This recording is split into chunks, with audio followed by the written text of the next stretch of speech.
Profesor, buenas noches.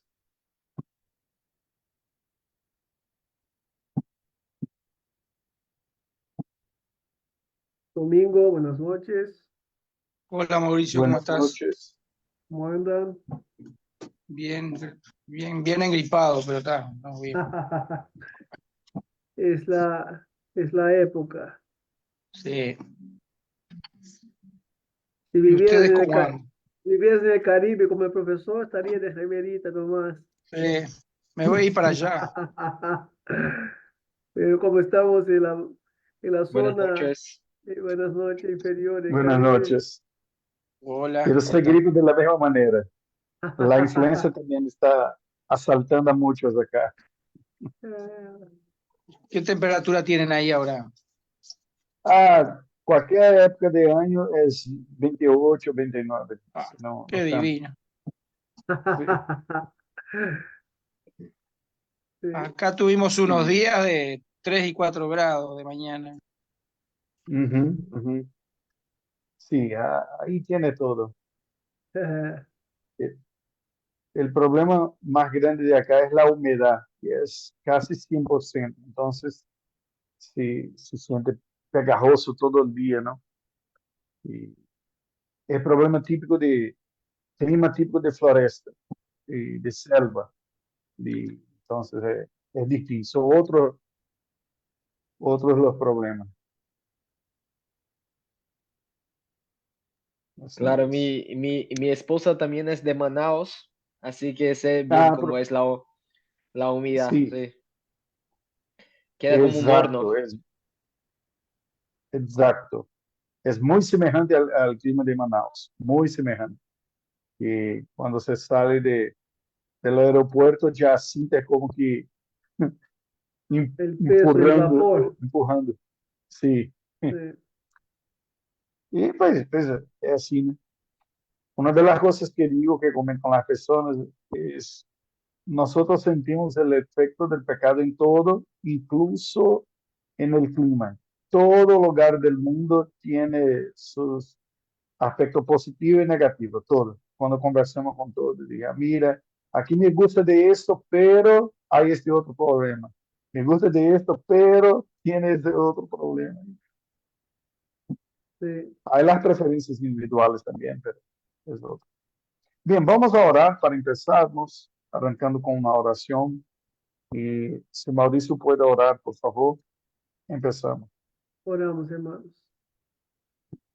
Señor, gracias te damos a Dios por este día más que nos concede, Señor, y por poder seguir estudiando, Dios, tu palabra y la importancia, Señor, de poder ver la unidad de tus planes eternos, Señor, y cómo en tu fidelidad, Señor, tú has sostenido y guiado, Dios, todas las cosas para el bien de tu pueblo escogido, Señor, y te agradecemos por este amor eterno, por esta fidelidad, Señor, tan perfecta, Señor, y donde está fundamentada nuestra seguridad, Señor. Te agradecemos por la provisión del Redentor que vino a este mundo y tomó sobre sí nuestros pecados, nuestra condenación y nos dio el don de la vida eterna, Señor. Bendice esta clase, los alumnos, sus familias, las iglesias aquí representadas, Señor. Bendice al profesor, también su familia y ministerio allí en Panamá, Dios, y guía, Señor, todo este tiempo, una vez más, que sea para edificación, crecimiento, Dios, y para que podamos, Señor, mejor vivir una vida que te exalta y también mejor capacitado para enseñar aquello que tú colocas también en nuestras manos. Nos pedimos tu bendición y nos confiamos en tus manos, agradecidos en el nombre de Jesús. Amén. Amén. Amén. Gracias a Dios. Así estamos. Ahí, más ¿no? Para permitir ya. Ok, bienvenidos a los demás que entraron ahorita. Vamos a empezar. En esta visión general sobre el tema de la teología pactual, ah, según las conferencias de Abraham Kuyper, hoy me gustaría de presentar un poco más sobre esta visión general a partir de la conferencia 1, ¿no? Las demás, ustedes están encargados de leerlo y sacar sus conclusiones. Y me gustaría de oírlos un poco que están percibiendo de las lecturas. ¿Alguien gostaria de hacer algún comentario? Que percibieron, que cómo tiene sentido, qué relaciones tiene hecho con otras lecturas. Si quiere hacer algún comentario, ahora es la hora. Si no, empezamos ya. Pastor, tengo una pregunta del Sí, contenido de CETRU, del pacto. Cuando sí, creo que es el punto 7 que habla sobre Adán. ok, Eh, vamos. Adán, ¿sí?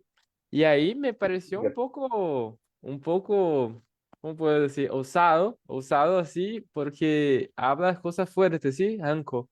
Entonces, Sí, sobre, por ejemplo, eh, que Dios, si habla que Dios tendría ser frustrado si Adán, bueno, se parte de una premisa adversa. Tengo que tomar mi material acá. Déjame abrir. ¿cuál es? El Creo que el 5 no, 9. 8 no, ¿El 8? 7. El pacto con Adán. 7 El creo. pacto con Adán, 7. Ahí abro acá 7, también. el pacto con Adán. Ok. Estuvimos discutiendo por un tiempo nosotros. Sí. Ah, excelente, porque yo me quedo a veces sin saber qué se pasa, porque poco comento acá de qué se pasa por la cabeza de esto.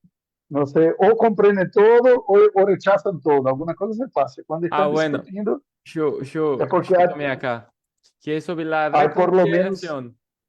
sí, Es sobre el tema, es sobre este tema de la reconciliación en el sentido que si no mm, fuera una relación totalmente exterminada, ahí ya que Dios estaría frustrado y todo esto afirma Hanko, ¿sí?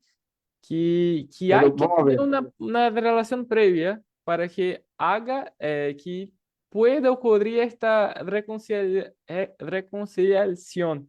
Y Mm, en mi punto, la relación entre Dios y el hombre es como exterminada, ¿sí?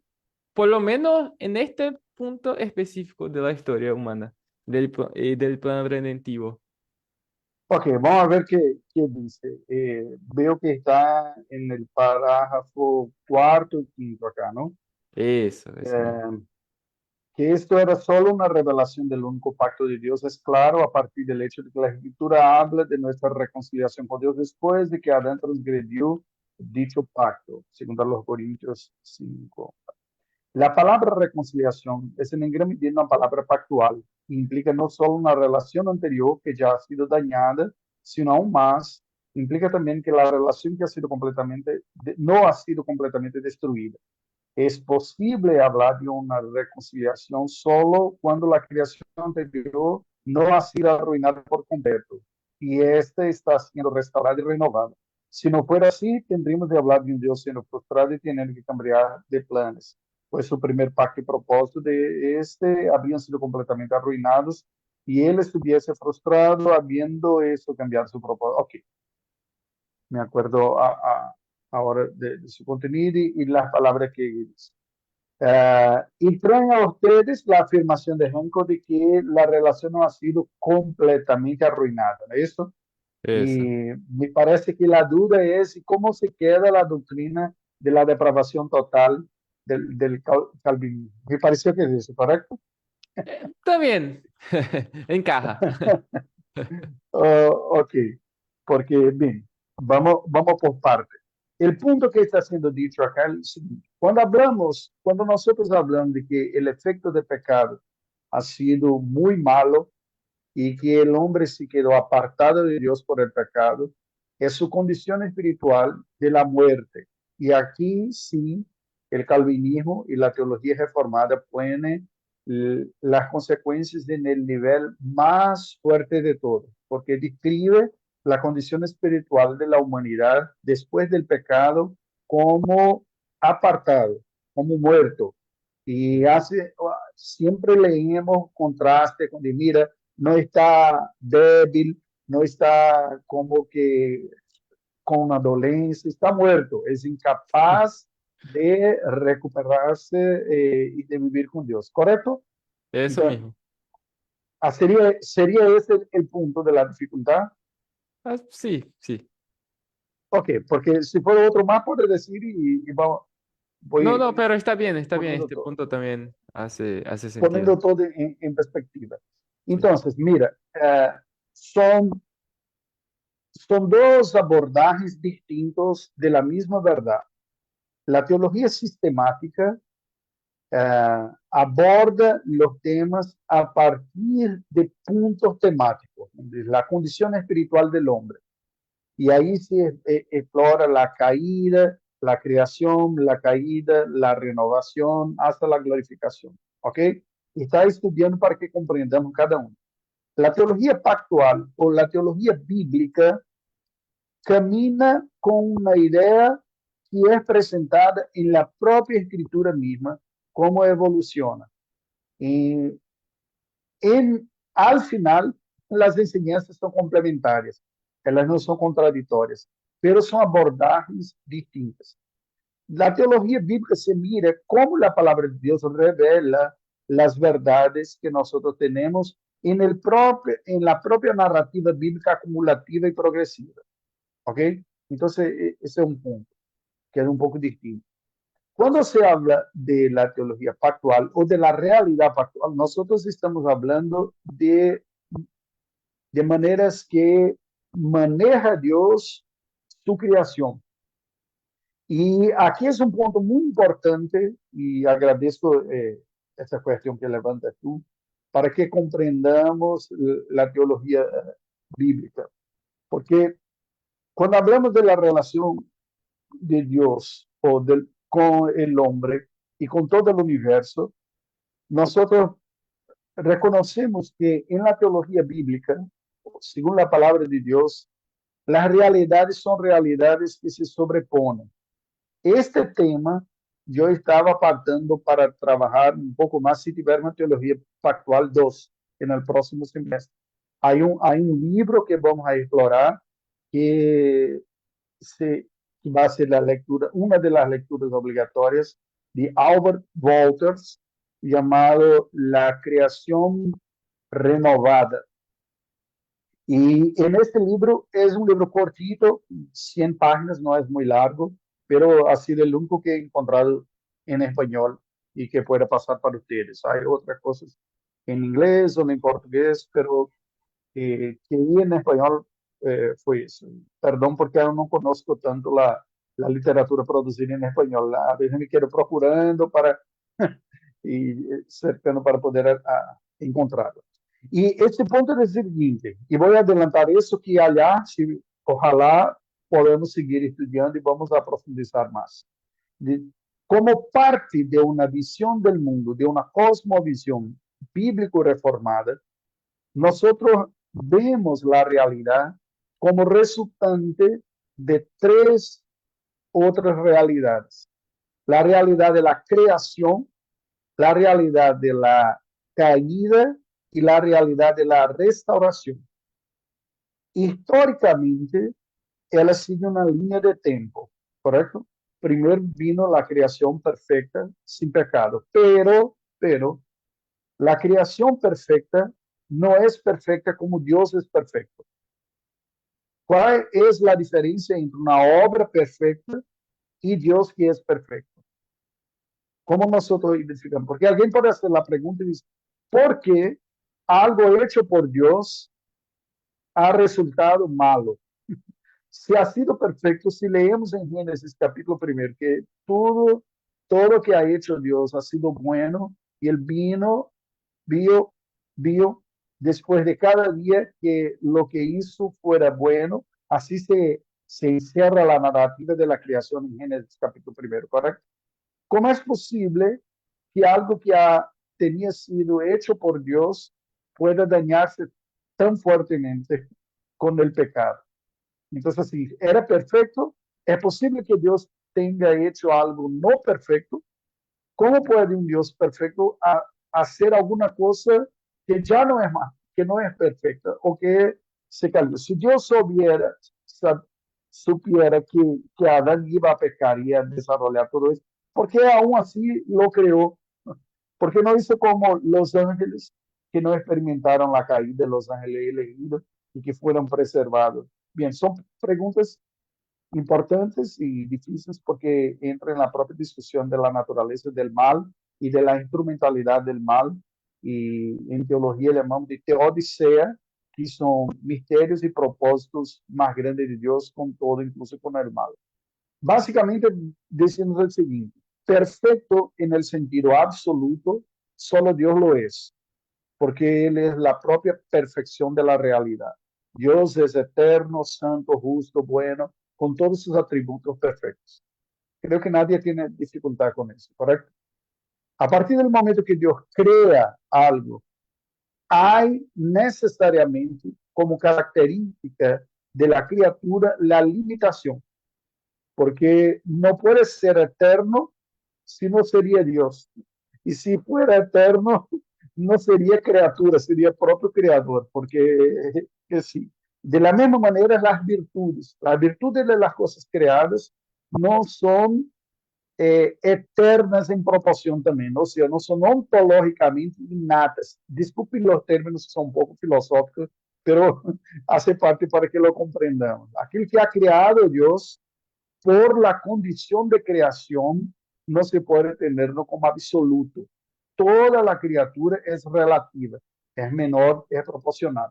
Entonces, para poner en pocas palabras, la perfección de la criatura consistía en la perfección de su vocación. En cuanto seguía cumpliendo el propósito para el cual fuera creado, se mantenía perfecto. Nosotros conocemos eso a partir de la instrumentalidad de herramientas, por ejemplo. Se puede intentar apretar un tornillo con una cuchara, ¿no? O con un cuchillo. No es muy bueno, pero si no tienes la herramienta de hembra, ¿no? ¿Cómo se llama aquella que hace? Así, te puedes hacer.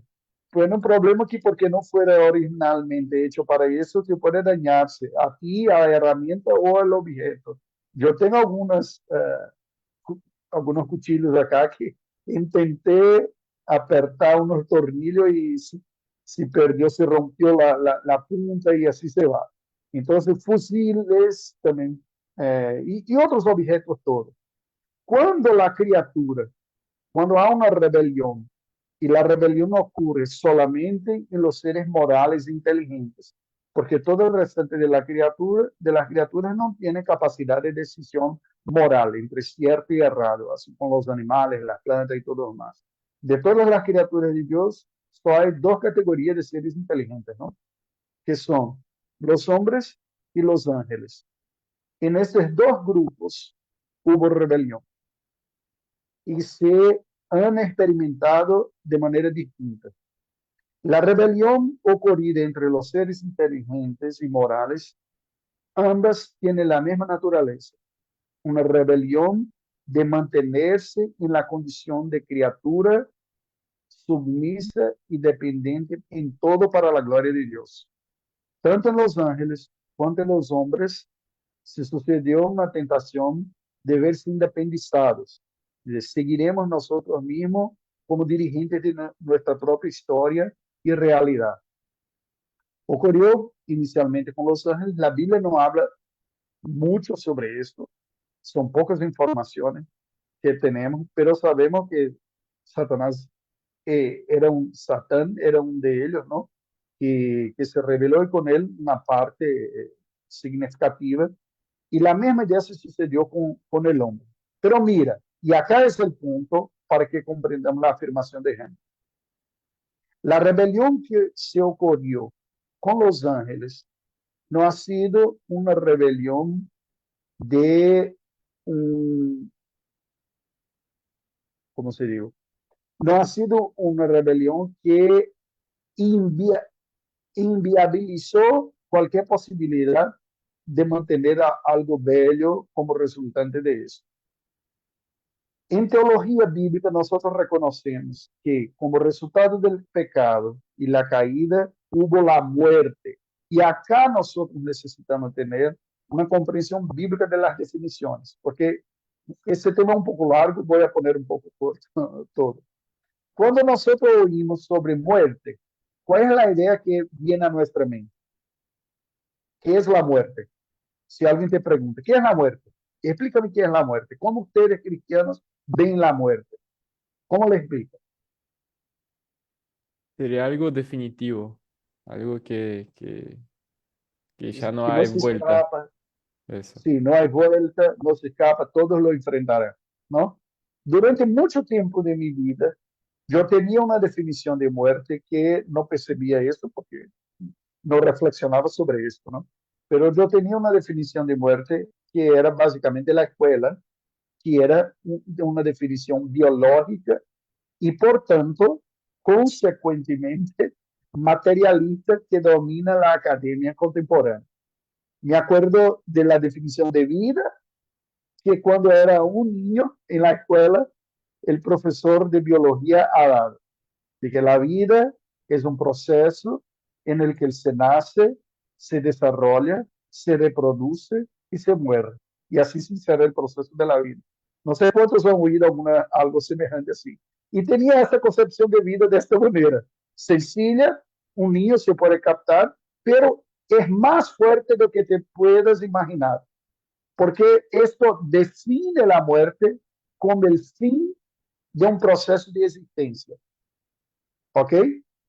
Y nosotros tomamos la muerte de esta manera. Ahora les pido, reflexiona conmigo si bíblicamente como cristianos, nosotros debemos nos sentir cómodos en definir la muerte como el fin de la existencia. ¿Sí o no? No, No. Entonces, básicamente es eso que Hank está diciendo. El pecado no apagó de completo todo lo que ha hecho Dios. Dañó a un punto que no hay más comunión con Dios. ¿Ok? Pero no se desplazó de toda la esperanza. Ese es el punto. Nosotros vemos que cuando Dios ha dicho para Adán en el huerto, ha dicho, mira, en el día que comeres de esta fruta, de este árbol, ciertamente, de cierto, morirás. ¿Ok? Pero Dios, por su misericordia, ha retardado los efectos de esta punición. Porque si pensáramos en el significado de la muerte completa, esta sentencia podría poner a cabo y en fin toda la historia de la humanidad en el Edén. Es esto que Hanco está diciendo que no ocurrió y que Dios no lo permitió. Porque puramente la justicia de Dios sería, vino el pecado, escogiste el pecado, entonces fin para ustedes y fin para toda esta especie. Porque si Adán Profesor, representa la especie. Sí, una consulta. O sea, entonces lo que condiciona esta no destrucción, digamos, de la humanidad, justamente Dios soportar con paciencia todo esto, sería el pacto de Dios con su pueblo. en la perspectiva pactual ya tenía todo, ¿no? Porque, mira, para Dios no hay pasado, presente y futuro. Ya tenía todo en su mente.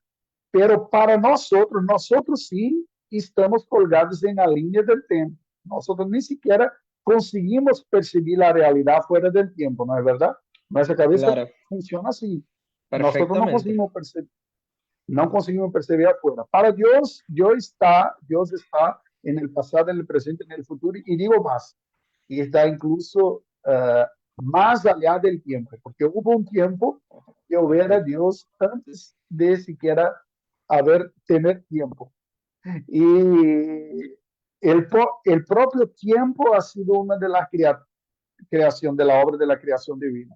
Entonces, mira, para nosotros experimentamos la realidad y la ejecución del pacto en el tiempo. Primero hubo la creación perfecta. Después hubo la rebelión, la caída y los efectos del pecado en la creación. Después hubo el anuncio de la redención.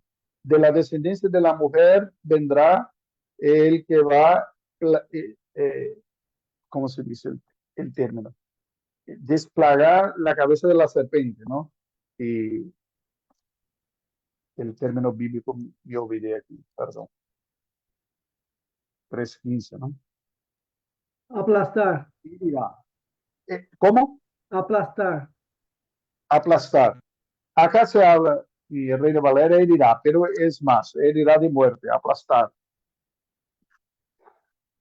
Después vino los anuncios de esta obra de redención. En el momento central de la historia redentiva, hubo la encarnación del Verbo, Jesús, que con su muerte vence el diablo. Después hubo la resurrección, su ascensión a los cielos, el Pentecostés, con la presencia abundante del Espíritu en la iglesia, y ahora guardamos el regreso de Cristo. O sea, esta obra de redención se está procesando en la historia, pero toda ella hace parte de una ejecución de un pacto de Dios que involucra la creación, que considera los efectos de la caída, pero ese es el punto. Incluso la caída, tan mala cuanto fuera, a punto de dañar espiritualmente al hombre, de manera que él no tenga condiciones de per sí, de por su propia cuenta, volverse para Dios, aunque tan malo, no ha sido irreversible. Ese es el punto que está diciendo. Cuando él habla de reforma, está diciendo que distintamente a la destrucción, porque ¿qué sería el efecto total? Sería el caos, la destrucción y sin esperanza, porque redención y salvación son manifestación de la pura gracia de Dios, ¿no?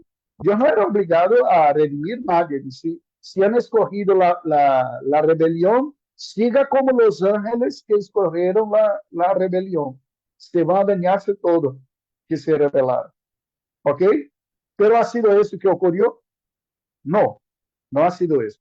Que ocurrió es que a pesar de los efectos espirituales muy malos, hay restauración, hay posibilidad de redención. Eso que está afirmando Henko. No sé si me explico bien con eso. Perfectamente, pastor. Eso, Ok. quedó muy claro. Sí, cambió la perspectiva ahora del texto. Sí, sí, porque mira, nosotros estamos acostumbrados con la reflexión de la teología sistemática que pone la condición espiritual incapacitadora del pecado. Pero este que tiene una condición incapacitadora está vivo, no fue exterminado. Él está vivo y él puede ser visitado por la gracia regeneradora que le regala fe salvadora y tiene nueva vida. Entonces, aún considerando por la perspectiva de la teología sistemática, decimos que no fue totalmente arruinado. O sea, no está como los ángeles. Satanás no tiene conversión. No hay esperanza para los ángeles rebeldes. Para los hombres hay. Y esa es una distinción básica y esencial de los ángeles y de los hombres. Así como los hombres, los ángeles también tienen un grupo elegidos y un grupo de reprobados. ¿Cuál es la distinción de la elección de los ángeles y de los hombres y de la reprobación de ángeles y de hombres? Es que para los ángeles, la reprobación es definitiva. Aquellos que se rebelaron y cayeron no tienen retorno, no tienen como restaurarlo. Y los ángeles que fueron elegidos por Dios fueron preservados en un estado de santidad. Con los hombres sucedió distinto. Con los hombres todos cayeron en Adán. Todos cayeron. Pero de entre todos que cayeron, los elegidos son restaurados. Es este punto que ele está diciendo. No fue una ruina como la angelical que es irreversible. La ruina que se experimentó a humanidad ha sido una ruina de muerte espiritual, o sea, de incapacidad de por su propia cuenta volverse para Dios. Pero por el poder de la gracia de Dios serán alcanzados los elegidos. ¿Está claro ahora o no? Perfectamente. Claro, perfecto, pastor. Ok, pero me permite comentar un poco más sobre eso. Yo estaba viendo hoy algunos materiales que podría explorar un poco más en esas últimas clases. Tal vez en las próximas comente uno más que yo pongo la perspectiva de este pacto de la creación con de la redención como un presupone otro. Porque la realidad de la creación sigue valiendo, sigue valiendo. Son las leyes para el universo. Nosotros podemos decir incluso, es, son leyes universales reconocidas incluso por otras religiones. Por ejemplo, las religiones orientales hablan de la ley del karma, que es que todo que hacemos tiene consecuencias y nosotros lo experimentamos las consecuencias acá. Pero como ellos viven un sistema cerrado, en que no hay una intervención divino-redentiva, como el cristianismo presenta, la esperanza en un sistema cerrado está en los propios actores de ese sistema. Y la realidad observada por los orientales, hinduistas, budistas y todo más, les regala la conclusión de que el hombre no consigue hacer este desarrollo tan fácilmente. De forma que la única esperanza para ellos es poner al hombre varias posibilidades de vida para que pueda al mismo día se sacar de ese sistema que él experimenta las consecuencias de sus propios errores. Ese es el karma. Entonces el karma, dependiendo de lo que hiciste tú, tendrás que pagarlo. Y si no diera cuenta de hacerlo en una vida, tendrás otra y otra y otra.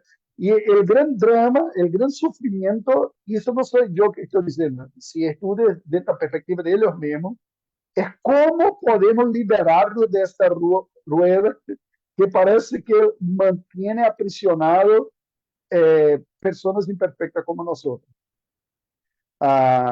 Básicamente no hay esperanza.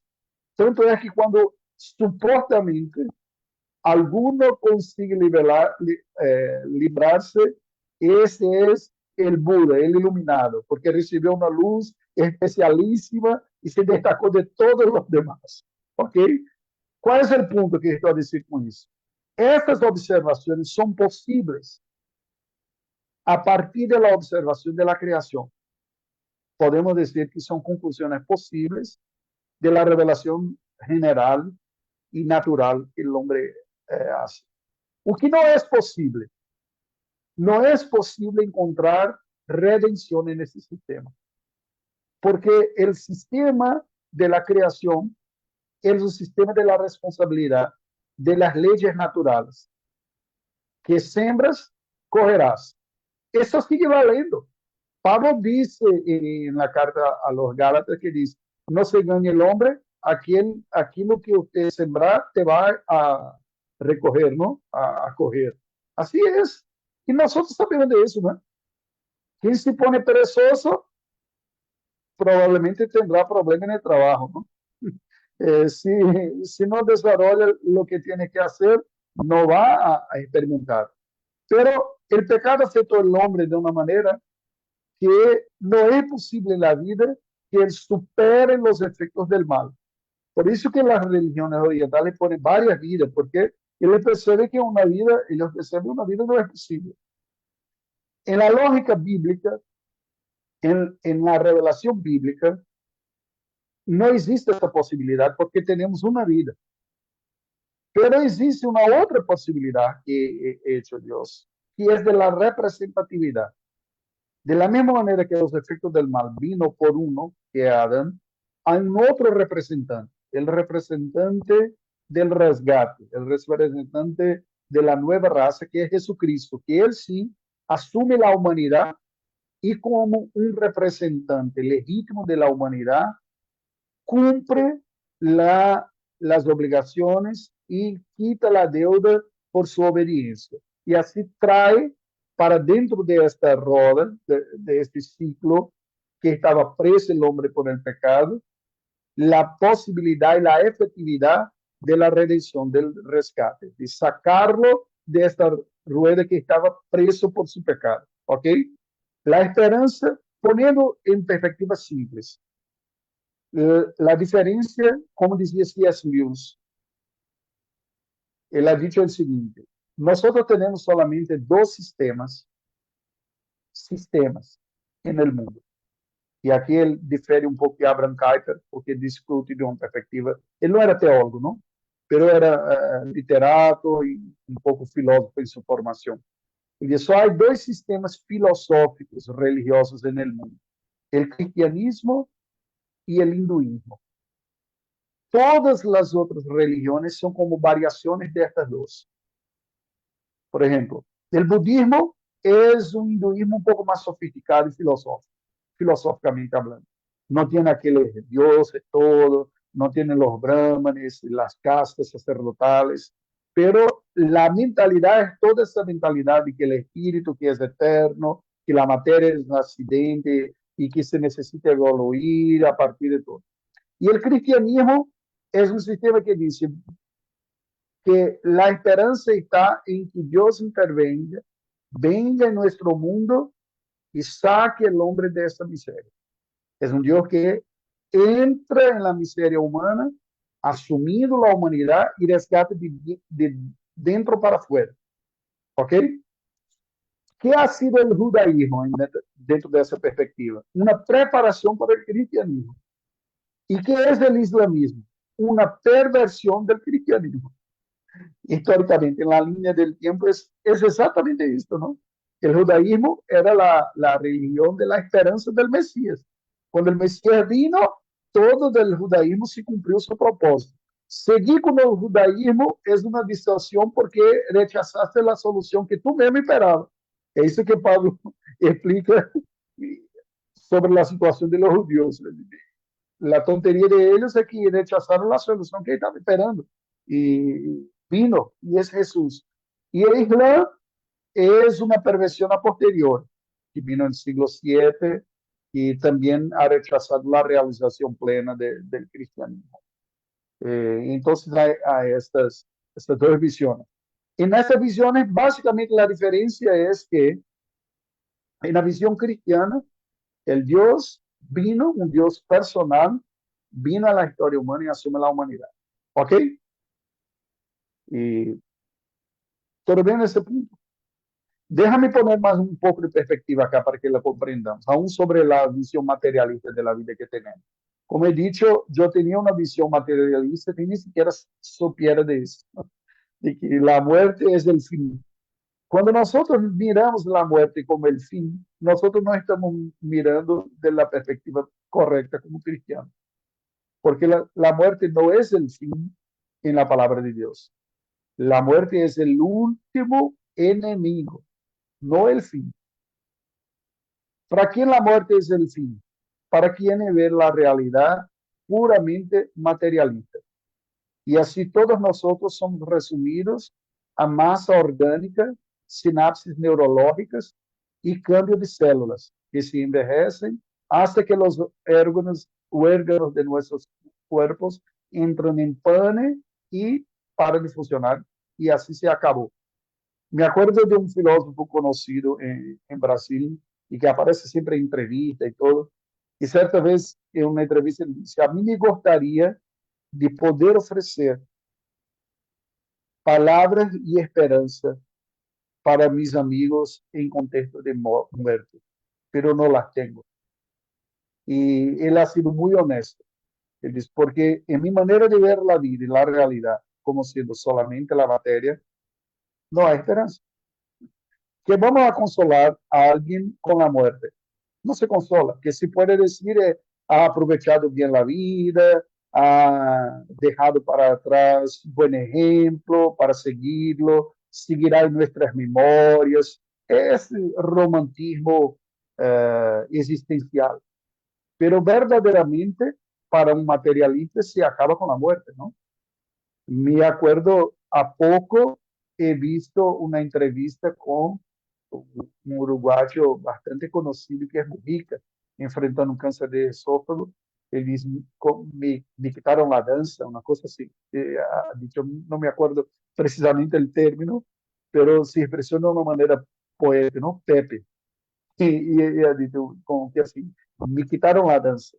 ¿Por qué? Porque la perspectiva materialista que tiene en la vida solamente. Pero bíblicamente, mira qué interesante, la muerte no es fin. La palabra más propia, más apropiada para el concepto de muerte no es fin, es separación. Porque mira, cuando Dios ha dicho, cuando comeres de este fruto, certamente morirás. Y lo que Ranco está diciendo es, no ha sido una destrucción total, pero una dañación posible de ser restaurada. Porque la destrucción total sería aniquilamiento. No hay esperanza si aniquila todo, ¿no? ¿Qué va a hacer? Se aniquiló. ¿Qué ocurrió? Es que se dañó mortalmente, es verdad. Pero ¿cómo que Dios efectivamente puso la punición de la muerte? En la Biblia podemos hablar de 3 muertes. ¿Cuáles son?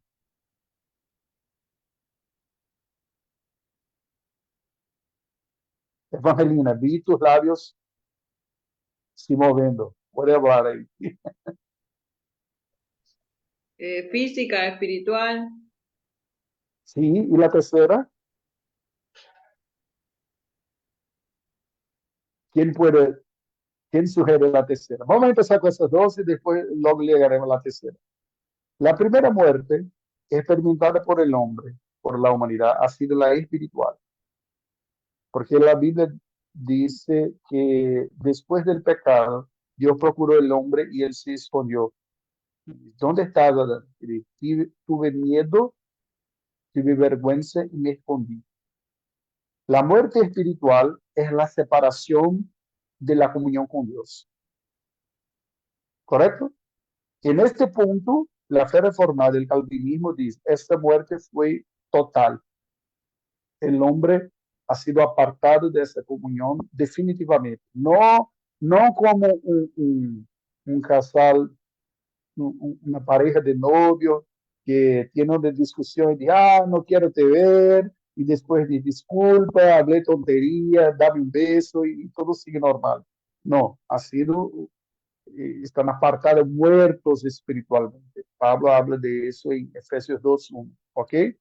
Una separación total de la comunión con Dios. Isaías dice que nuestro pecado hace separación entre nosotros y nuestro Dios, de manera que no nos oye la oración. ¿Está claro esto?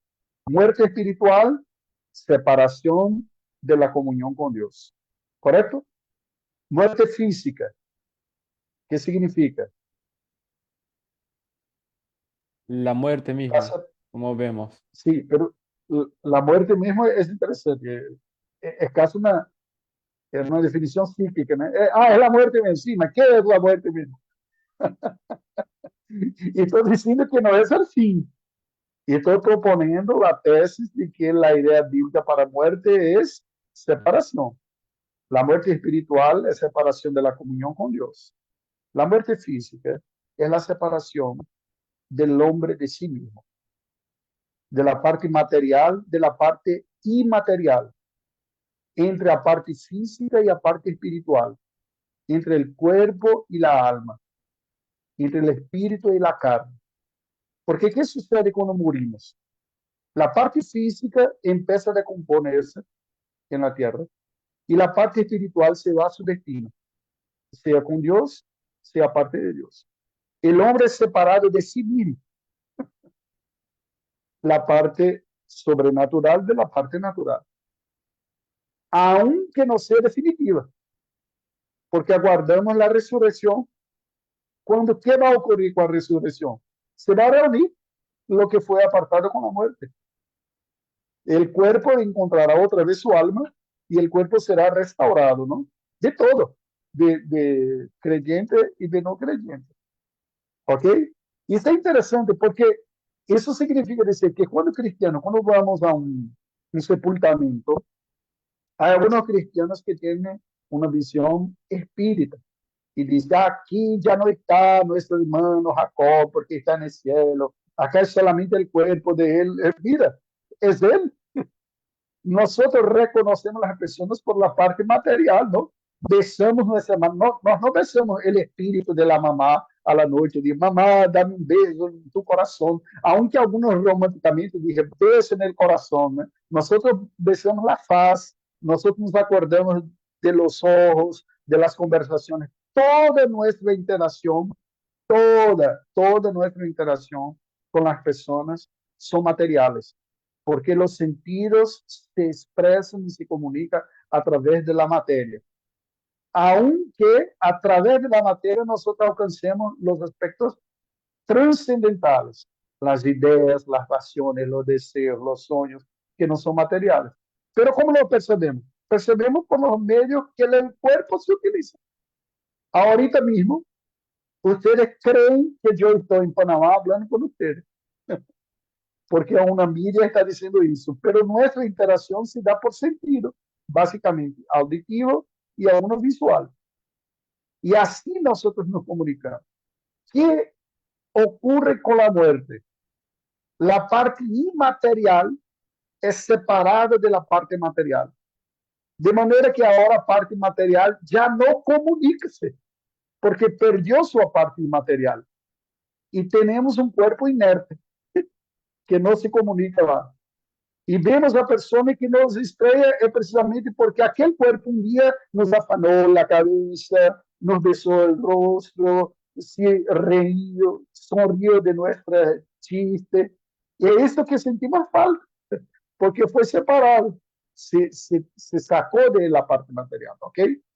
E a morte, a terceira que a Bíblia diz, é a morte eterna. É o terceiro ponto. La muerte eterna es la separación definitiva y eterna de la gracia de Dios. Porque mira, aunque la muerte espiritual sea la separación de la comunión, por la gracia se puede revivir, que es la regeneración.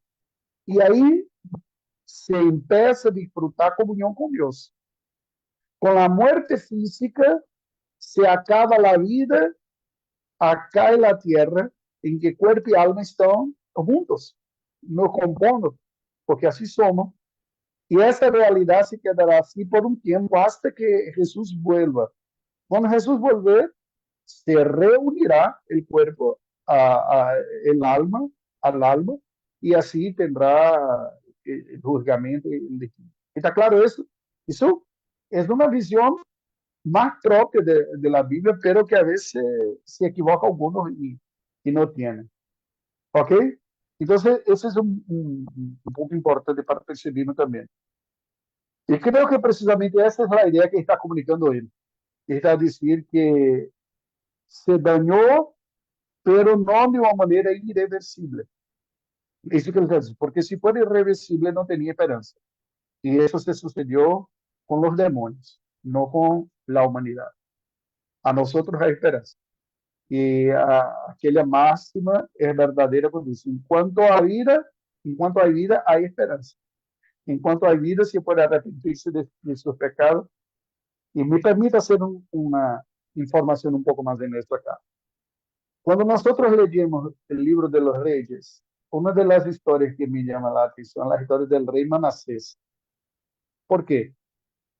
Porque ha sido uno de los peores reyes de Judá. Idólatra, sacrificó su hijo a falsos dioses, pero en el final de su vida se arrepiente y confesa su pecado a Dios. Y la Biblia dice que Dios lo oyó y lo perdonó, indicando que él experimentó verdaderamente la gracia. Imagínate que vamos a nos encontrar en el cielo con Manasés, uno de los peores reyes de Israel, que ha difundido la idolatría, que ha sacrificado sus propios hijos. porque la salvación es por la gracia de Dios. Por peor que el pecado tenía manchado la vida de Manasés, la gracia fue más fuerte a punto de salvarlo y ponerlo en la eternidad, en el cielo. Así sucedió con él. Pero algunos pueden decir, si era así, voy a vivir toda mi vida en pecado y después me voy a arrepentirse. No es un raciocinio muy bueno porque primero que no sabemos el día de la muerte, ¿no?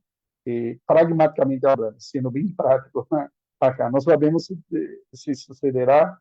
Y por otro, que eso revela una mentalidad que sigue corrompida, ¿no? Entonces, cuando Manasés se arrepintió, aunque tardíamente, se arrepintió de sus pecados.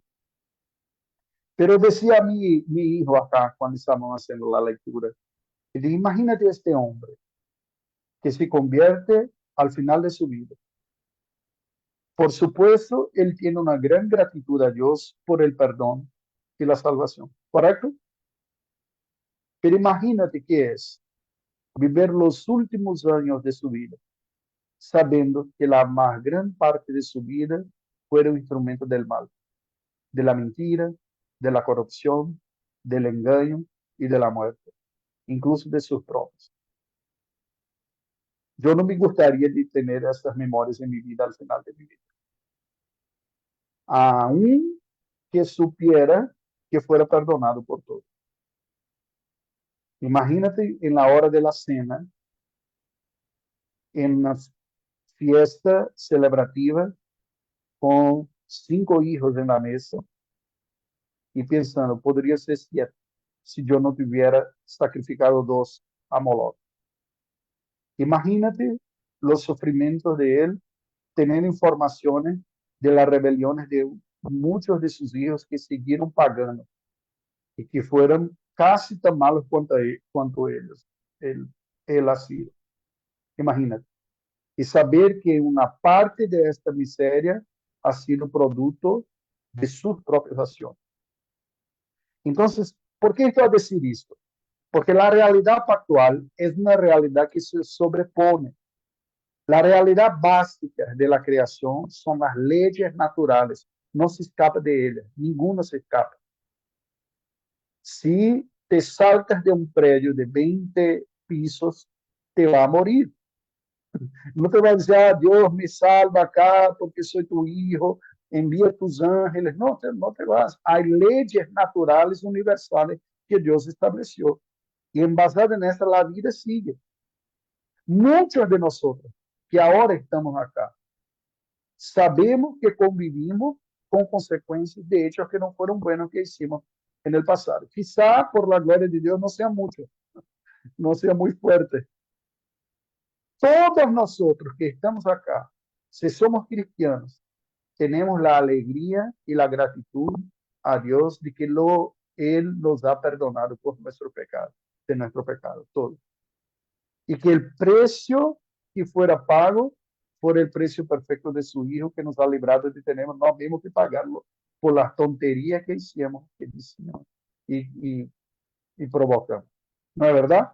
Tenemos gratitud, tenemos adoración, pero no conozco la vida individual de cada uno de ustedes. Pero tengo certeza que disfrutan todos de bendiciones decorrentes de obediencia y experimentan también sufrimientos decorrentes de algunas desobediencias que hicieron ustedes. Dios, por su misericordia, nos permite librarnos de muchos males, pero no saca las leyes naturales de la creación. No sé si me explico con eso. Entonces, Sí, sí. creo que este es el abordaje que hace él. Él no está disminuyendo el efecto del pecado, pero está poniendo una otra perspectiva, que es la perspectiva cumulativa pactual. La realidad primera ha sido fuertemente dañada por el pecado, pero no desplazada, porque si fuera sería el caos, sería como el planeta Tierra estuviera explotado cuando pecó, y así no tenía más oportunidad para ¿ok? ¿Está claro ese punto o no? Está clarísimo, pastor.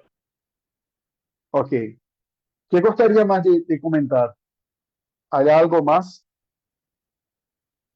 Sí, me quedé con una duda, pero bueno, todo está muy explicado del texto, ahora fue de su explicación. Eh, yo pienso que, Pero aumentou, pero sí, provocou sí. mais 10 dúvidas, né? Assim, No, sí, más 20. Pero hay una duda solamente, es que ¿cómo nos relacionamos con la eternidad y el tiempo natural con Dios? Pues hay un plano hum, eterno y hay nuestra vida que se da en una linealidad progresiva y de hum, la revelación de Dios. Entonces, ¿cómo podemos lidiar con el hecho de la salvación, por ejemplo? Entonces, fuimos un tiempo alejados de Dios, después conocimos a uhum. Él, justificados, seremos glorificados. ¿Y cómo lidiamos con el pacto, en el sentido pactual, con esa verdad? ¿Dónde encaja que por un tiempo estábamos alejados de Dios y Uhum. mundo sin Dios, como dice en Efesios? ¿Y cómo hacemos cómo miramos factualmente esta Ok, verdad? ok, ok. Es interesante tu pregunta. Si yo lo comprendí bien, es la duda. Si nosotros tenemos de la perspectiva divina realidades ya establecidas y firmes y inamovibles, ¿no? Así, los elegidos son elegidos y van a ser salvos y no se van a perder. Pero yo fuera perdido en un momento de la vida. Sería esa la pregunta, ¿no? ¿Cómo comprender una realidad que es eterna en una vida que no es eterna, pero es lineal, que se experimenta? Bien, la manera de comprenderlo está dada en la propia premisa de la pregunta. Es primero reconocer que son dos aspectos distintos. Claro, Dios es un Dios eterno, infinito. Nunca podemos olvidar de esto. Dios no es humano, no está dentro de los límites de la humanidad. Nosotros sí, nosotros somos seres contingenciados por el tiempo y el espacio. Es propio de criatura, ¿no? Esa discusión de tiempo y espacio es más do que teoría de Albert Einstein de la física. Es la propia condición de la creación.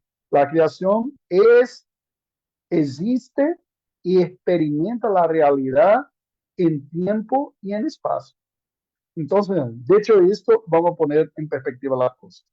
Las realidades eternas fueron establecidas por Dios, hacen parte del plan de Dios que es perfecto y que es eterno en su concepción.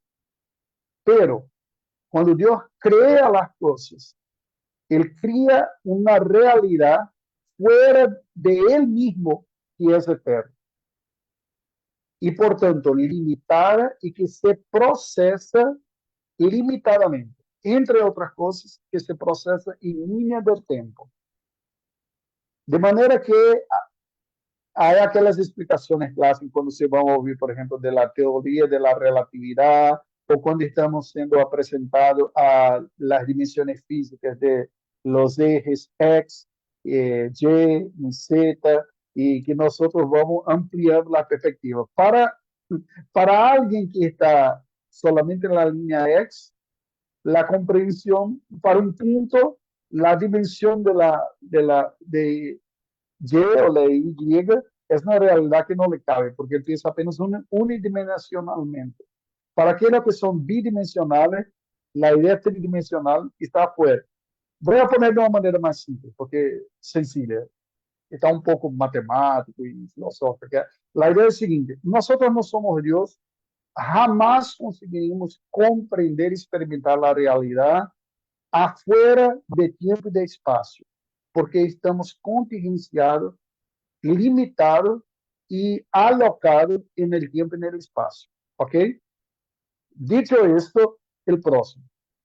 El pacto de la redención, el plan de la redención, es un plan que se desarrolla y que se cumple en la línea de tiempo, aunque tenga sido elaborado por Dios en la eternidad. Porque la Biblia dice que nosotros fuimos predestinados, ¿cuándo? Desde Antes, antes de la fundación Evangelina, otra del vez. mundo. Exato. Evangelina está movendo sus labios, pero não sai su voz. Antes de la fundación del mundo. Que significa dizer que este pacto de gracia, de redención, ya ha sido elaborado antes de la fundación del mundo, antes del tiempo propiamente. Todo está ya cierto, establecido por Dios. Y en Dios todo ya está ejecutado. Pero cuando Dios cría la realidad incluso con sus dimensiones física y temporal. Y este pacto se va a desarrollar en la línea del tiempo. Ilustrando eso. Alguien que sea predestinado para la salvación significa decir que desde toda la eternidad, aquella persona ha sido designada por Dios para creer y ser salvo. Pero esa realidad de la redención se va a experimentar en algún momento en la línea del tiempo. Porque debido al efecto de pecado, nace perdido, nace corrompido. Y en algún momento se necesita experimentar la gracia redentiva que cambia su situación espiritual para aquella para cual ha sido destinado desde toda la eternidad. ¿Ok? Déjame poner de una otra manera para ilustrar. Es como la vocación real. Cuando un hijo de un monarca nacía, él decía, ha nacido el heredero del trono. Es solamente un bebé, no tiene condición de heredar nada, pero es el legítimo heredero. En la edad propia, cuando tenga la madurez, se va a ocupar su lugar que ya estaba establecido por las leyes de la monarquía. Y, ¿Ok? profe, esto es un ejemplo que Pablo usa en Gálatas 4, de 1 a 7, que dice que un niño que nace en una monarquía, no hay diferencia entre el niño y el esclavo, porque no tiene el poder en su mano, porque es niño. Y ahí tienes Sí, que pasar. Es muy interesante este texto, y ahí me acordé ahora. sí, sí. Mira como ilustración también, Hechos 13:44. ¿Alguien puede leer, por favor?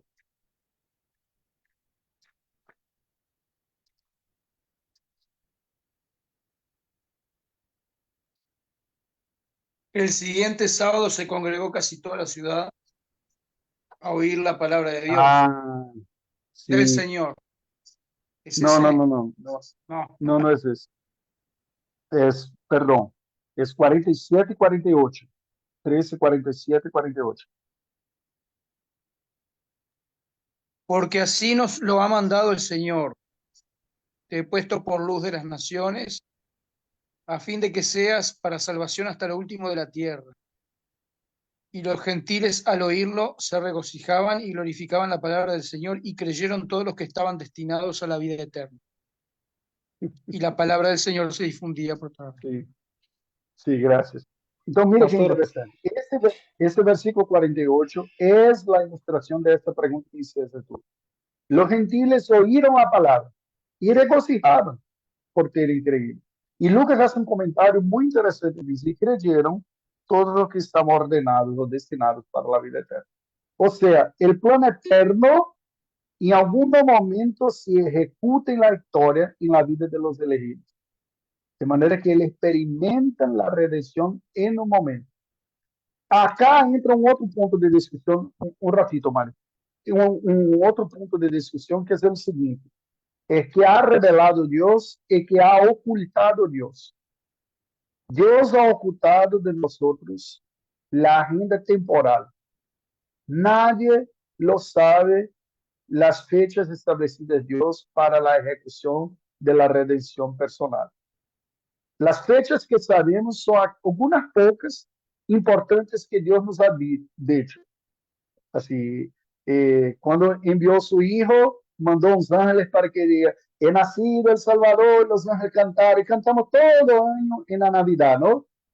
Paz la tierra y los hombres de buena voluntad y tal, porque Dios ha dicho que esta fecha era una fecha que se cumplía aquel otro. Pero todas las fechas, elas son el cumprimento en la historia do que ya establecido Dios en la eternidad. ¿Ok? Que nosotros no sabemos la fecha, ni sabemos la relación nominal de los elegidos.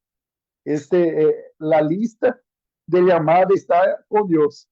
Que sabemos de que Jesucristo es el redentor de los elegidos y que el evangelio es el medio que Dios llama a los elegidos para que experimenten la redención. Entonces predicamos la certeza de que el evangelio es el medio que se utiliza Dios de ejecutar en la historia lo que ha establecido en la eternidad. ¿Ok? Y así lo hacemos. ¿Cuándo? No sé exactamente cuándo. Algunos en el primer contacto con el evangelio reaccionan con vida, con conversión. Otro es después de la segunda, quinta, décima, centésima, no sé. Y no es de nuestra cuenta saber. Dios no quiso que nosotros subiéramos de estos dados, ¿no? Dados de la fecha y dados de los nombres. Que sabemos es que Jesús es el Salvador y que en la historia se va a experimentar lo que en la eternidad se ha establecido. Creo que ha sido Mario, ¿no? Hizo una pregunta que iba a hacer. Sí, a ver si no me huyó la pregunta. No, bueno, entonces básicamente la promesa, el pacto de Dios que viene desde la eternidad es lo que condiciona la fe que experimentamos de manera temporal, ¿sí? O sea, es una premisa. No sé si es que condiciona, sería el mejor verbo. El pacto son los criterios que establece Dios para ejecutar su plan en la creación. Perfecto. Porque condicionar me parece que son más elementos que hacen parte para que algo se desarrolle. Condicionar tiene más a ver con la administración divina en su soberanía y providencia para que se ejecute en la historia su propósito. Por ejemplo, Dios ha condicionado ordinariamente la salvación a la predicación. Esa es una condición. Pablo explica eso en Romanos, que dice, ¿cómo irán si no hay quien predique? ¿Cómo predicarán si no hay que los envíe? ¿De acuerdo? De esta secuencia. Allí son las condiciones a través de las cuales Dios ejecuta la obra de la redención. Dios pudiera ter establecido otras maneras de hacerlo, pero ha establecido la comunicación verbal, cognitiva del mensaje de la redención como el medio para producir arrepentimiento y la fe salvadora, que son ellos mismos las condiciones que estableció Dios para que sus elegidos reciban la obra de redención que Jesucristo ejecutó en la historia. Y eso es interesante. Mira, permítame provocarles un poco más, en la relación de historia y eternidad. Porque la ejecución de la redención ha sido ejecutada, perdón, del pleonasmo, de la redundancia. La ejecución de la redención ha sido realizada en la vida de Cristo. ¿Correcto? So hay redención porque el representante de la nueva humanidad nos representó en su obediencia y en su ejecución en la cruz y su victoria con la resurrección. ¿Se concorda con eso? Evangelina, todo tranquilo, está acompañando acá. Esta obra de redención ha ejecutado Dios en Jesús en la historia. ¿Correcto? Pero mira qué interesante. El hecho de la ejecución histórica se dio hace cerca de 2000 años atrás. Pero el alcance de transcende el tiempo de la ejecución, porque regresa hasta Adán y sigue hasta el retorno de Cristo. O sea, aquellos que fueron salvos antes de Cristo fueron salvos de la obra que en la historia se sucedería después de su vida y de su muerte, pero por el mismo medio que es el arrepentimiento y la fe.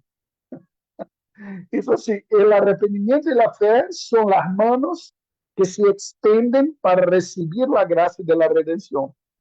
Antes de Cristo, las manos que se extienden por creer que vendría en el futuro el Salvador prometido. Y después de Jesús son las manos que se tiene para recibir por aquel que ya vino. Pero tanto uno cuanto otros no vimos con nuestros propios ojos.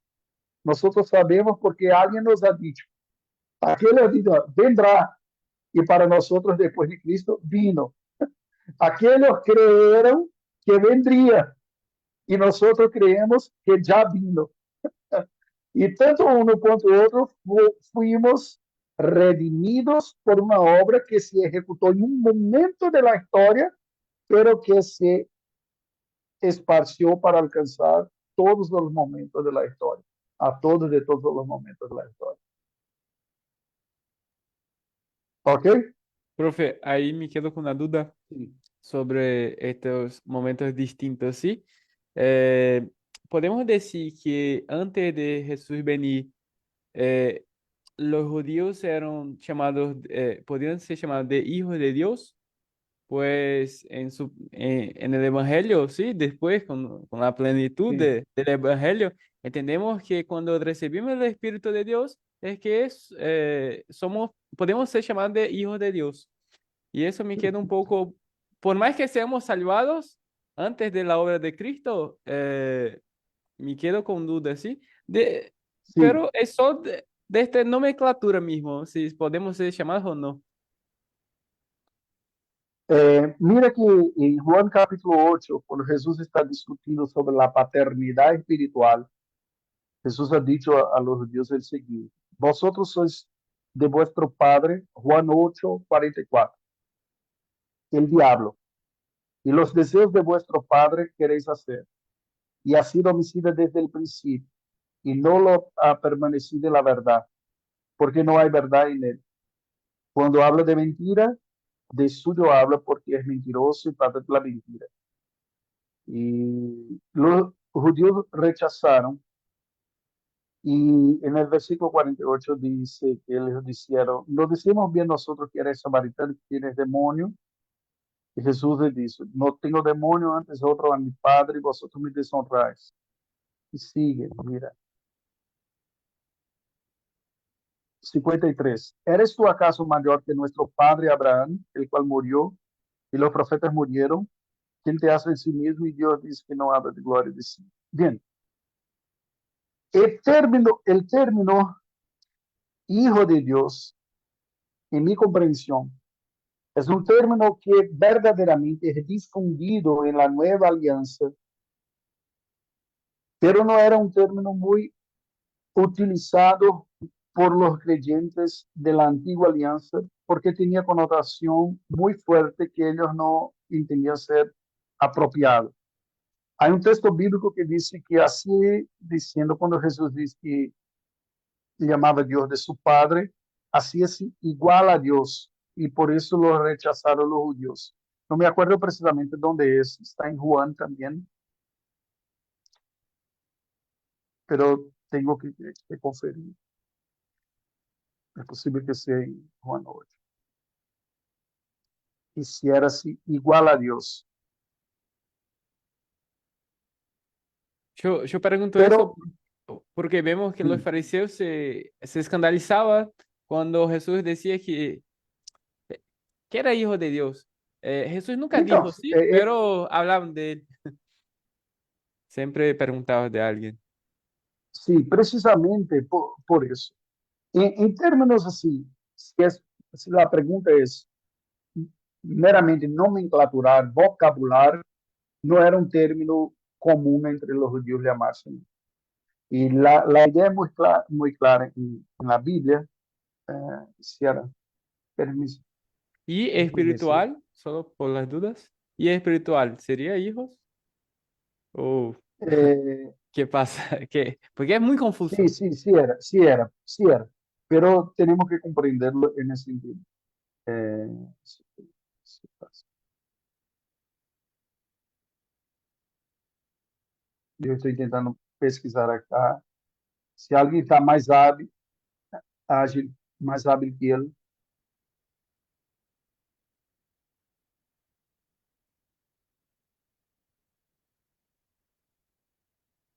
Juan. 5, Juan 5, 16. Vamos a ver.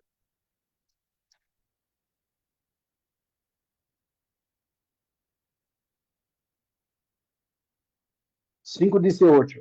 Puede leer, por favor. Juan 5, 18. O 17 y 18.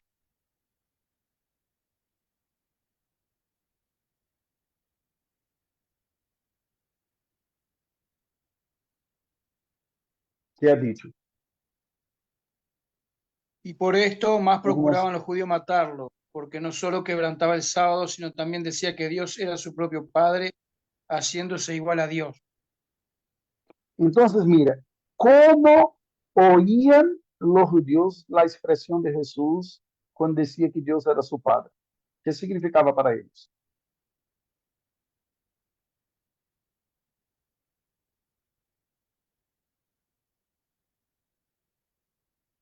El versículo demuestra eso claramente. Pensaba que quería usurpar el lugar del padre. No, no, ¿O no? no, ¿No? no, Se ni hacía tanto, igual ni a tanto. Dios. Se Está, hacía igual a es Dios. simples así. Simples así. ¿Cuál es la lógica? Ponga atención acá. Para los judíos sucedía algo semejante a que ocurre con los musulmanes. ¿Se acuerda que he dicho anteriormente la definición de C.S. Lewis que dice que solo hay dos sistemas, el cristianismo y el hinduismo? El judaísmo es como una preparación y el islamismo como una perversión después, pero la idea básica es el cristianismo. Para los judíos era muy claro que Dios es absolutamente único, único, santo, perfecto, creador, eterno. Todo lo que sabemos sobre Dios se cabe exclusivamente en la condición divina, no cabe en la condición humana. En contraste con esto, tenemos nosotros, seres humanos, que somos criaturas limitadas, dependientes, imperfectas y más, después del pecado, pecadores y todo. Portanto, um judeu não se atrevia a chamar a Deus de Padre, porque ele dizia, ele não é meu Padre.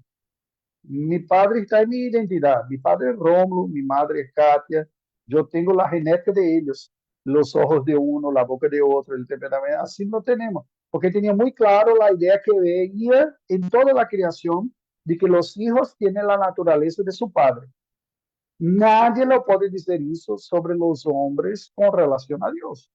Verdaderamente nosotros seguimos teniendo la naturaleza humana, no tenemos la naturaleza divina, ni siquiera en la nueva alianza. Entonces, por ese motivo, no se tomaba a Dios como Padre, sino de una manera poética. Dios es el Padre en el sentido de cuidador y de proveedor. En ese sentido, sí, pero se habitaba para se habitar como una blasfemia, tener una intimidad que no existe. ¿Ok? Cuando Jesús dijo que Dios es mi Padre, la ira de ellos es precisamente eso, porque dicen, ¿qué tal dicen que eres igual a Dios? Y sí, él estaba diciendo eso, porque era, en hecho era el eterno Hijo de Dios, la segunda persona de la Trinidad, que se hizo hombre. Pero eso es un escándalo, ¿te acuerdas? ¿Cómo Pablo describe el Evangelio? Dice, es un escándalo para los judíos y locura para los gentiles. ¿Te acuerdas de eso? Y escribir a los corintios. ¿Por qué? Vamos a pensar. Para los gentiles, pensamiento platónico. Mundo perfecto, Dios es el sumo bono, ¿no? La perfección del mundo de las ideas. ¿Se acuerdan de eso, de filosofía? Aquellos que estudiaron el mundo perfecto de Platón, de las ideas, y el mundo imperfecto accidental de la materia acá. El cristianismo ha dicho que el Dios se hizo materia. Él dijo, oh, es una locura. ¿Cómo que el perfecto de las ideas se va a asumir la imperfección que es propia de la materia? No, no puede. Y lo rechazaron filosóficamente por eso. ¿Por qué lo rechazaron filosóficamente los judíos? ¿Cómo que el Dios perfecto se va a asumir la humanidad caída y pecaminosa e imperfecta? No, eso no puede.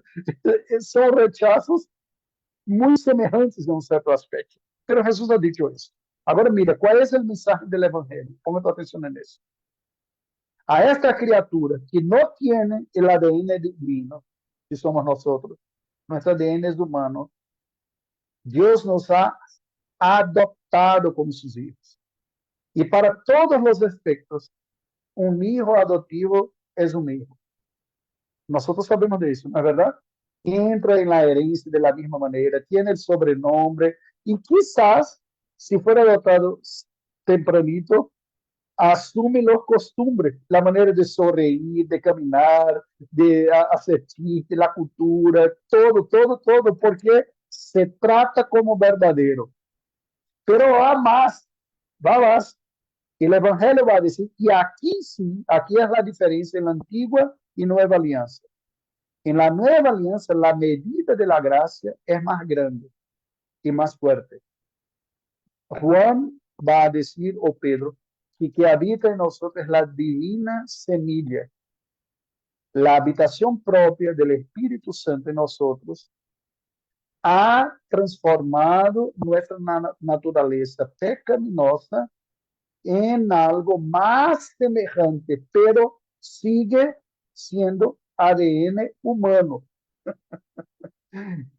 Nosotros nunca teremos ni jamás tendremos ADN divino, ¿ok?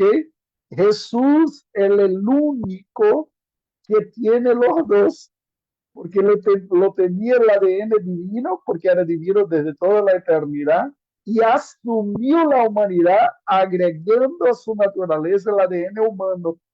Entonces Jesús es la verdad el único que puede decir, yo soy hijo de Dios, porque tengo la misma naturaleza de mi Padre. Yo y Él somos uno, y está conmigo. Pero por mi poder, por el poder del Espíritu Santo, ustedes son agregados de la familia de Dios, son adoptados. Y mira que al mismo tiempo que el Nuevo Testamento habla que somos hijos de Dios, habla que Jesús es el unigénito de Dios. De la misma manera que habla que Jesús es el primogénito, habla que Él es unigénito. Entonces te pregunto, ¿Él es el unigénito o es el primogénito? Porque si es unigénito, significa que Dios solo tiene un hijo, y lo hijo único. Si es primogénito, significa que es el primero de muchos tantos. Por supuesto, concluimos que Jesús no es primogénito de la misma manera que es unigénito. Él es unigénito en su propia naturaleza y primogénito porque por su obra Él ha conquistado otros que no eran hijos para que se cambiaran y se tornaran hijos de Dios por adopción y por cambio de la naturaleza que está se tornando semejante. Pero eso, no pongo tanta fuerza en eso, porque es del efecto de la redención, que llamamos también de santificación. Hay un versículo que dice que las malas compañías corrompen las buenas costumbres, ¿no? Y es la lógica reversa. La buena compañía, la compañía del Espíritu Santo en nosotros, santifica nuestras costumbres, de manera que vamos nos pareciendo más con nuestro Padre Celestial. ¿Me explico? Ahí, Ok, profesor, sí, entra el tema de la representatividad cuando somos adoptados, ¿verdad? Porque nuestro padre adoptivo al final, o Jesucristo mismo como el primogénito, viene a ser nuestro representante. O sea que somos sí, hijos representados, o sea, más sí, bien somos... sí. Déjame concluir eso que creo que sea importante. En términos pactual, hubo un pacto entre Padre, Hijo y el Espíritu Santo de establecer y ejecutar en la historia efectivamente las condiciones para que los rebelados fueran alcanzados. ¿Ok? Jesús como representante de esta nueva humanidad, que nada más es de que la familia ampliada de Dios, los adoptivos, miles y miles, millones de toda lengua, pueblo y nación, como ha dicho Apocalipsis, como representante de yo les quité la deuda de todos.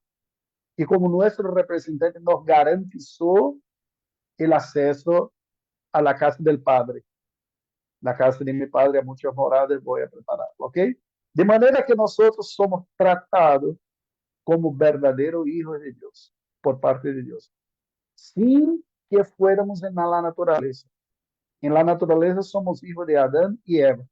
Otra vez me acuerdo de C.S. Lewis, que llama en su obra Narnia, llama los hombres de hijo de Adán y las mujeres de hijo de Eva. Y hay una afirmación de él en esta obra que es fantástica. Es decir, cuando miramos la humanidad, vemos una paradoja fantástica, porque el hombre tiene, por el imago de el más miserable, vil y despreciado de los mendigos, tiene la dignidad de ter sido criado a la imagen de Dios.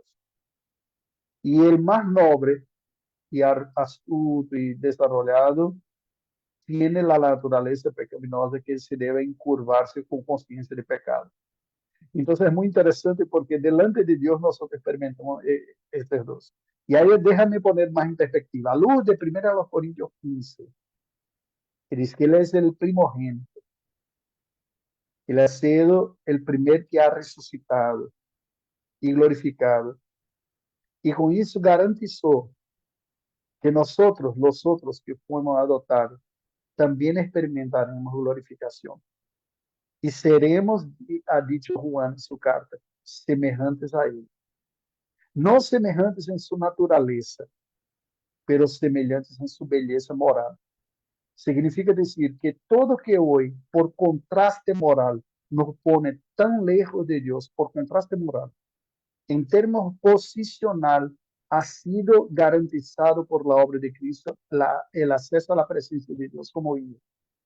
Y por la obra perfecta de Cristo y por su experiencia de muerte y resurrección, ha sido garantizado que todos los obstáculos serán sacados de nosotros.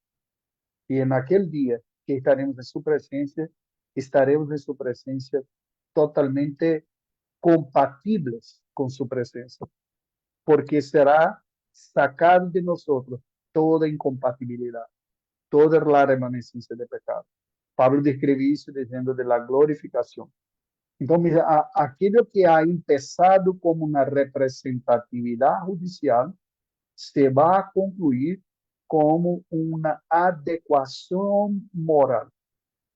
Aunque sigamos siendo humanos y no divinos, seremos humanos sin pecado y glorificados, de manera que nos será garantizado por la obra de Cristo la presencia en el Señor. Eso es muy bello, en ese sentido que la Biblia pone también Jesús como las primicias.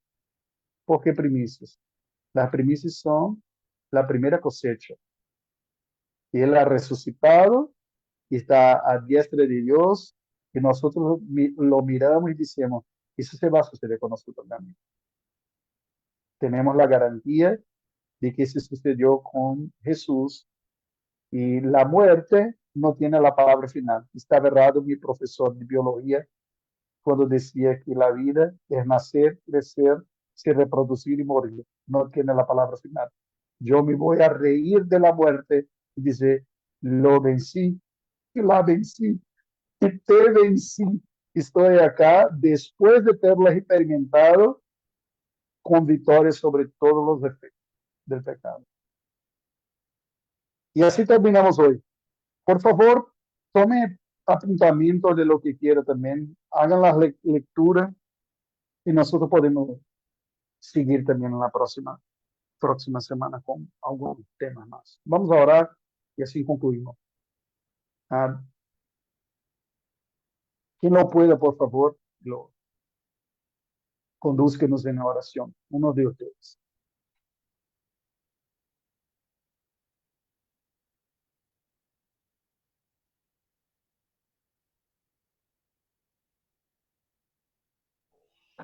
Señor Dios, Padre querido, Padre amado, estamos delante de tu presencia, Señor, para agradecerte, Padre, por esta clase, por esta oportunidad, por este privilegio que es poder aprender más de ti, de tu palabra, Señor.